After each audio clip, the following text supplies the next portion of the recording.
Hi guys! Welcome back to my YouTube channel. I'm Lester Villahermosa, sales agent ng Peak Motors, Usebad Santos, Tondo, Manila. For today's video guys, andito ako ngayon sa aming stockyard para discuss sa inyo konting quick review lang natin sa ating promo ng ating 2026 Xpander GLS Automatic Transmission. So guys, ano ba yung mga promo, freebies, and then ating mga SRP dito sa ating unit na to? So guys, panoorin nyo itong video na to para mas updated kayo sa unit na to. Simulan natin dito sa harap. Mapapansin agad yung updated na dynamic shield design ng Xpander. Mas aggressive na yung itsura niya ngayon. Meron tayong LED headlights at daytime running lights na nagbibigay ng modern look at better visibility sa gabi. Yung grille niya, mas refined na rin, nagbibigay ng premium feel kahit nasa mid-range MPV category siya. Sa baba naman, makikita natin yung fog lights na malaking tulong lalo na pag maulan o mafoggy ang daan. Sa side view naman, mapapansin mo yung mataas niyang ground clearance. Perfect sa lubak at baha dito sa Pilipinas. Meron din tayong itong 17-inch alloy wheels na nagbibigay ng sporty looks. Yung body lines niya, very sharp at modern, hindi siya mukhang boring na MPV. Plus mataas ang roofline kaya mas maluwag ang headroom sa loob. Very ideal para sa pamilya.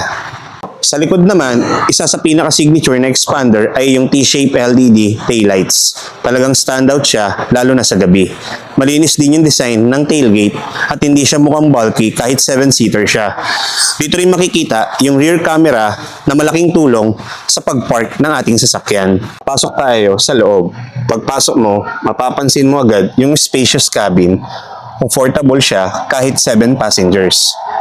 Dito sa driver area, meron tayong multi-function steering wheel, pwede mong kontrolin yung audio at ibang settings. Sa gitna, may touchscreen, infotainment system na compatible sa Apple CarPlay at Android Auto. Yung aircon system niya, malakas, importante sa init dito sa Pilipinas. May rear vents dito para sa komportable ang nasa likod. Yung seat naman, fabric pero komportable at supportive. Pwede mo ring i-fold yung second and third row para mas lumaki ang cargo space. Sa ilalim ng hood, ang Xpander GLS ay may 1.5 liter gasoline engine. Hindi siya pangkarera pero sakto lang para sa daily driving at long trips. Fuel efficient din siya kaya hindi masakit sa bulsa. Smooth din ang ride dahil sa improvement suspension, ramdam mo yung comfort lalo na sa long drives.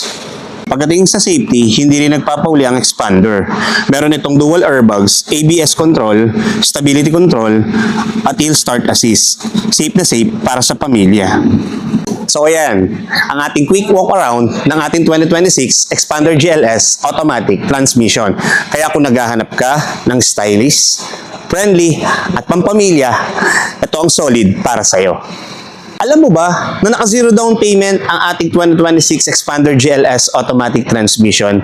At hindi lang yon, meron tayong worth of 30,000 exclusive freebies na pwedeng ibigay dito sa unit na to. Kaya kung ikaw ay isang OFW, seafarer, seaman, or employed or businessman, tumawag ka na sa number na yan na naka-flash sa inyong screen or sa aking social media na nandiyan din sa inyong screen. So once again, I'm Lester Villahermosa, sales agent ng Peak Motors, Usebad Santos, Tondo, Manila. See you sa release. Bye!